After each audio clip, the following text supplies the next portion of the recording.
It all began on a rainy evening in New York City. Amid the chaos of the bustling metropolis, a lone taxi weaved its way through the labyrinth of streets, blending seamlessly into the urban backdrop. The driver, a 36-year-old named Mark Hansen, appeared unremarkable. With his faded yellow cab and quiet demeanor, he was just another cog in the city's machinery. But what no one knew at the time, not the passengers he ferried nor the authorities, was that Hansen was about to orchestrate one of the most audacious heists in modern history. Mark Hansen wasn't your average cabbie. Born and raised in Queens, he had an exceptional mind for numbers and a knack for observing details that most people overlooked. His former math teacher described him as a prodigy who never found his footing. But life had been unkind to Hansen. A promising scholarship to a prestigious university was derailed by his mother's terminal illness, forcing him to drop out and take up odd jobs to make ends meet. Over the years, the disappointment hardened into quiet resentment.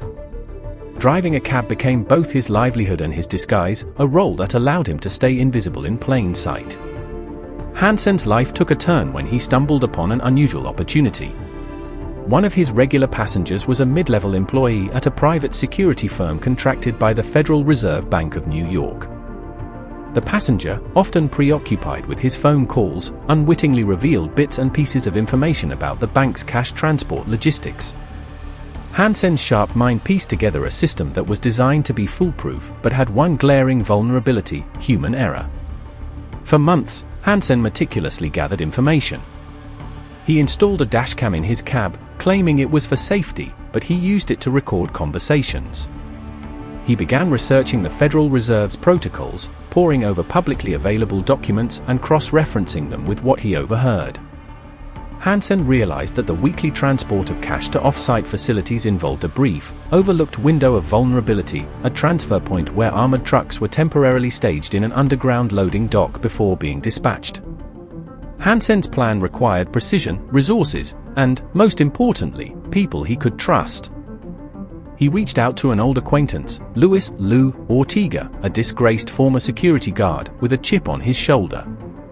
Lou had once worked for a cash transport company but was fired for gambling debts and had since been scraping by on odd jobs. Hansen knew that Lou's bitterness and insider knowledge made him a perfect accomplice. Together, they devised a plan that would exploit the transfer point's weak security. To execute the heist, Hansen needed more than just Lou. He brought in two other players, Mia Connors, a tech-savvy hacker with a criminal record for credit card fraud, and Paul "Tank" Riley, a muscle-bound ex-con who specialized in logistics. Mia's role was to hack into the security cameras and create a digital blind spot during the heist. Tank's job was to secure a nondescript vehicle capable of blending in with the legitimate fleet of armored trucks. The team's first challenge was funding their operation. Hansen, ever the strategist, used his taxi route to scout affluent neighborhoods and target unattended luxury vehicles.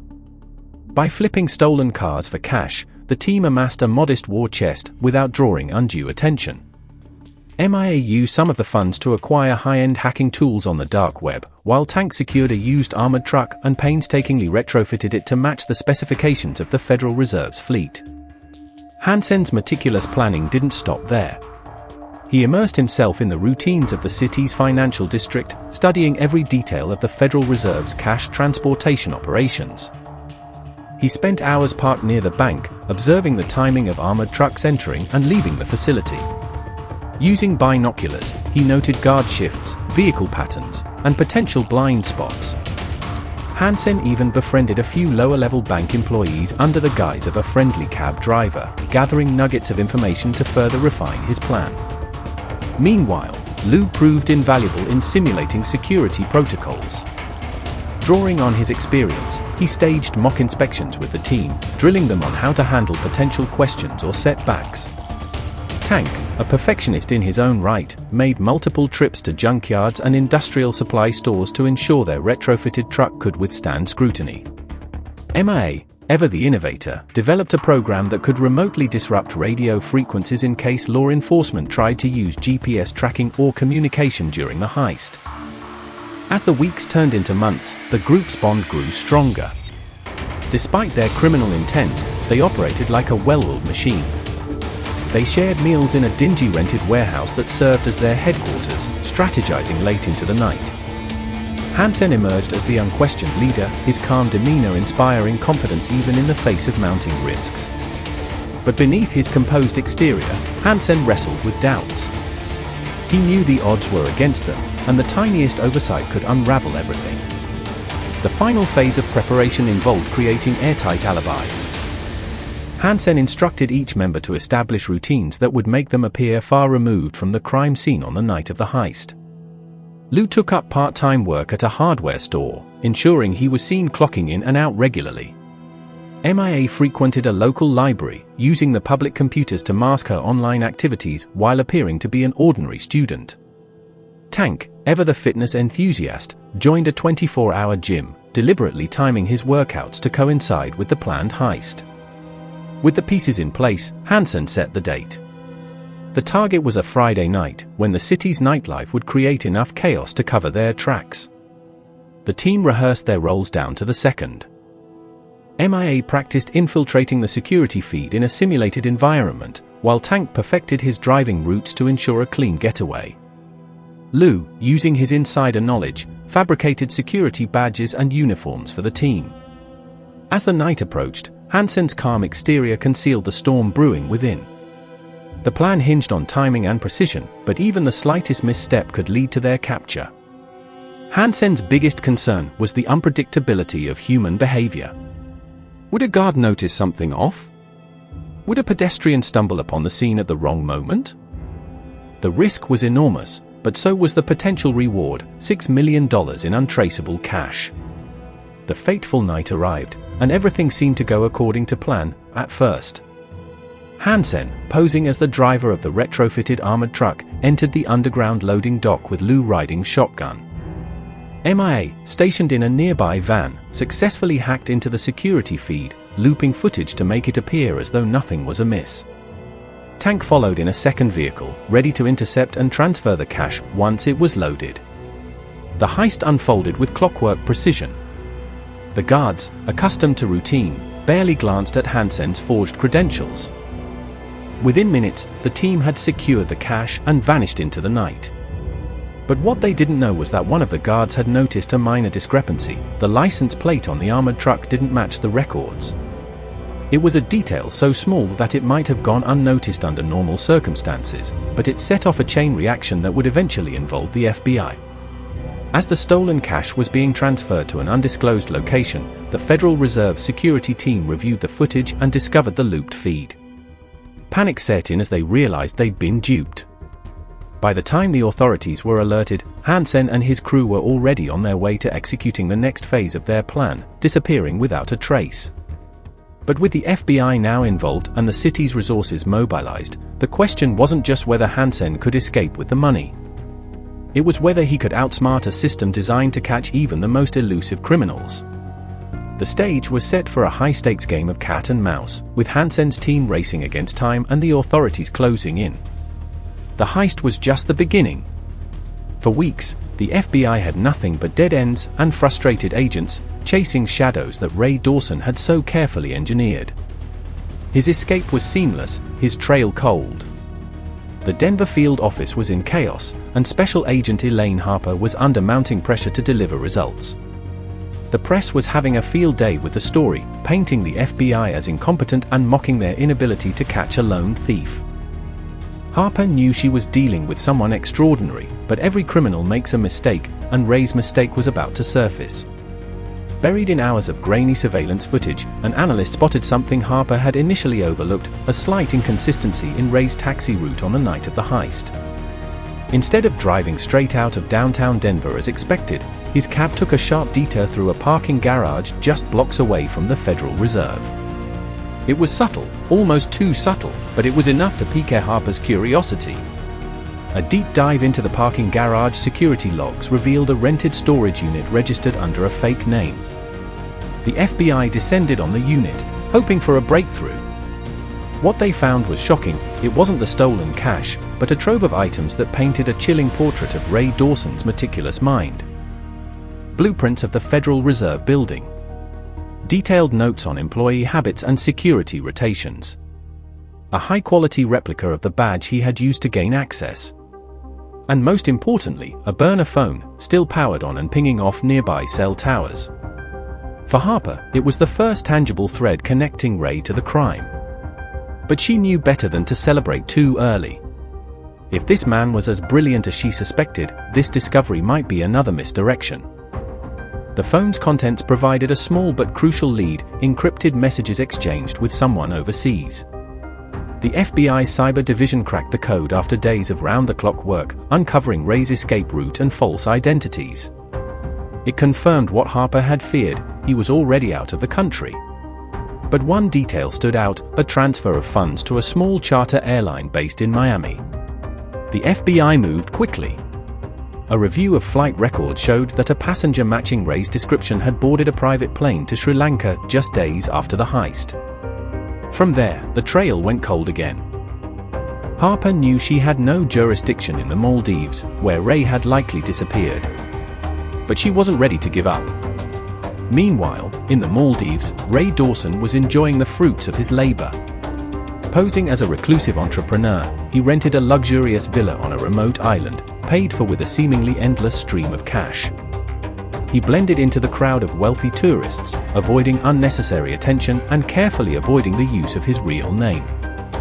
For the first time in years, he felt at peace. He believed he was untouchable.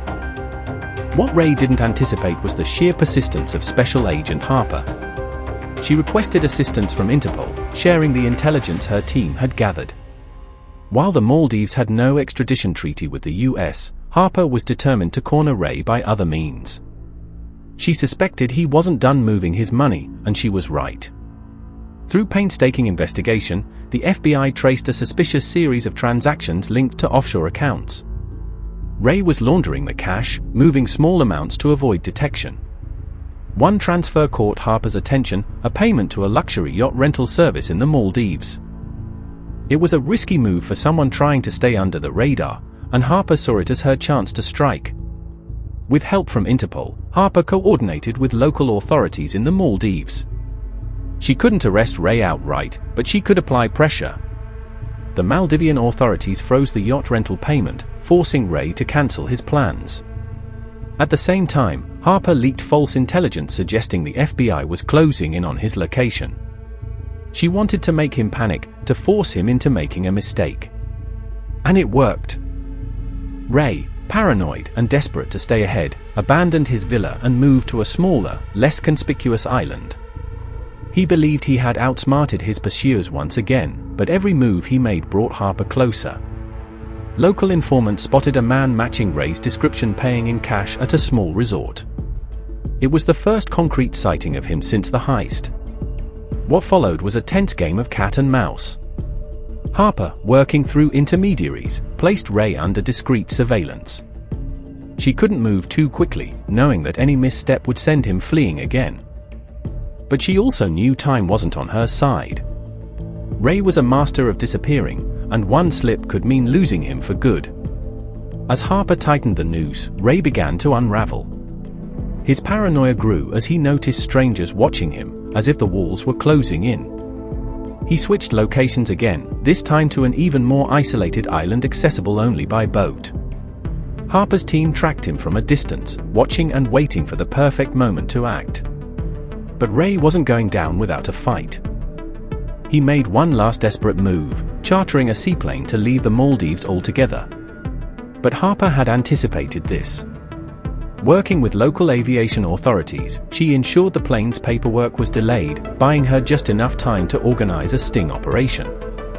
It was a high-stakes gamble, and Harper knew it was her last chance to catch the man who had outsmarted them at every turn. As the plane sat idle on the tarmac, Harper's team prepared to move in. The confrontation was inevitable, but the outcome was far from certain. Would Ray Dawson finally be brought to justice, or would he slip through their fingers one last time? The answer lay just beyond the horizon as the clock ticked down to the moment of reckoning. The sun was setting over the shimmering waters of the Maldives when Ray Dawson made his way to the small seaplane waiting on the isolated island's tarmac. He'd chartered it in haste, paying an exorbitant fee in cash to avoid delays. Paranoia had overtaken him completely now. He felt eyes on him everywhere, though no one around him seemed particularly interested. Still, his instincts told him it was time to leave. He wasn't safe, not anymore. Ray boarded the plane with his single duffel bag, packed with the last of his unlaundered cash and forged documents.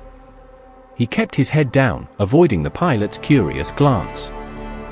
To Ray, this plane was his lifeline, his ticket to a new hideout, a chance to disappear again. Little did he know, it was also the end of the line. Unbeknownst to him, the FBI and local Maldivian authorities had been one step ahead. Special Agent Elaine Harper had gambled everything on the assumption that Ray would try to flee, and her team had quietly orchestrated a sting. The pilot was a government informant, and the airport staff had been instructed to stall the flight until Harper's team could arrive. As Ray waited in the small cabin, he began to grow uneasy. The plane hadn't moved in over 20 minutes. He peered out the window but saw no activity. The pilot remained seated, fiddling with his radio, mumbling something about clearance delays. Ray's heart began to pound. Something was wrong. Suddenly, a convoy of vehicles pulled onto the tarmac, their lights cutting through the tropical dusk. Ray's eyes widened as he realized what was happening. FBI agents and Maldivian authorities were closing in. His mind raced. There was no way out, he was surrounded by water, and the only escape route was the plane he was trapped in.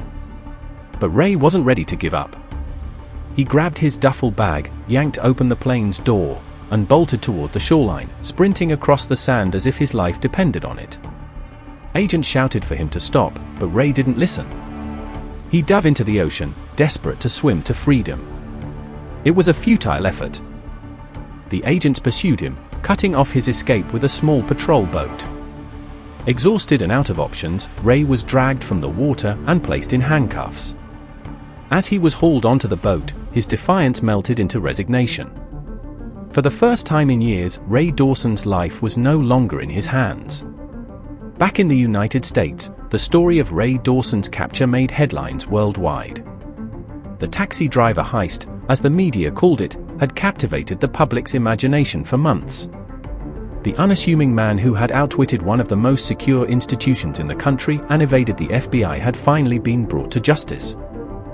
Special Agent Elaine Harper stood at the center of the media storm, receiving accolades for her dogged determination and brilliant investigative work. For Harper, though, the victory was bittersweet. She admired Ray's ingenuity, even as she condemned his actions. He wasn't a mastermind, she told reporters. He was a man who saw a flaw in the system and exploited it. But in the end, no one gets away with everything. Ray's trial was a spectacle. The prosecution painted him as a calculating criminal, while the defense argued that his actions were born of desperation rather than malice. The jury deliberated for less than a day before finding him guilty on all counts, including grand larceny, fraud, and money laundering. He was sentenced to 25 years in federal prison, with no possibility of parole. As for the $6 million, not all of it was recovered. Authorities managed to seize about $4.3 million from Ray's offshore accounts and various hidden stashes, but the rest remained unaccounted for. Speculation ran rampant. Had Ray hidden the money somewhere in the Maldives, or was it lost forever in the labyrinth of international banking? From his prison cell, Ray refused to comment on the missing money. He spent his days quietly, reading and reflecting on the choices that had brought him there. Some inmates whispered that he still had a plan, that he was waiting for the right moment to reveal where the rest of the fortune was hidden. But the truth? Only Ray knew, and he wasn't telling. The taxi driver heist became a cautionary tale and a legend. It exposed vulnerabilities in systems thought to be impenetrable and reminded the world that brilliance can come from the most unexpected places. For Ray Dawson, it was the ultimate gamble, one that earned him a brief taste of freedom and luxury, but ultimately cost him everything. As the years passed, his story faded from headlines, but the question lingered in the minds of those who followed the case: was Ray Dawson a criminal genius or just a man desperate to beat the odds? And somewhere, in the vast expanse of the Indian Ocean, was a hidden fortune waiting to be found, or was it just another part of Ray's elaborate illusion?